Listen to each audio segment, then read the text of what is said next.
আমরা যে গরুর দুধ খাই সে দুধ কিন্তু গরুই স্বতঃস্ফূর্তভাবে আমাদেরকে দেয় না, বরং আমরাই তার কাছ থেকে জোর করে কেড়ে নিই। আর কোনো গাদাই নিজে থেকে কোনো কিছুই বহন করে না, বরং আমরাই তাকে জোর করে কাজ করাই। আর অন্যদিকে প্র্যাকটিক্যালি সিংহ আমাদের কোনো উপকারে আসে না, কিন্তু সিংহের কাছ থেকে দুধ নিবে বা সিংহকে দিয়ে কাজ করাবে এমন সাহস আর বুকের পাটা কোনো মানুষেরই নেই। কারণ সিংহ শক্তিশালী, তার সামনে কোনো মানুষই এক মুহূর্তেও টিকে থাকতে পারবে না। অথচ সম্মান করে আমরা তাকে উপাধি দিচ্ছি রাজা হিসাবে। ঠিক সেরকম সমাজেও কিছু মানুষ আছে যারা নিঃস্বার্থভাবে কাজ করে যায়, ত্যাগ স্বীকার করে, কোনো অপমান তারা গায়ে মাখে না, আর তাদেরকে আমরা বলি গাধা। আর কিছু মানুষ আছে যারা সাহসী, কথায় কথায় জবাব দিবে, কোনো কিছুতেই নত স্বীকার করবে না, তাদেরকে আমরা বলি সিংহের মতো পুরুষ।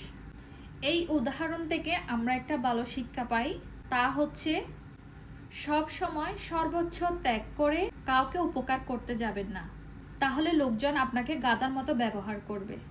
সেজন্য কখনো কখনো সিংহের মতো হতে হয়, তাহলে মানুষ আপনার প্রকৃত মূল্য বুঝতে পারবে।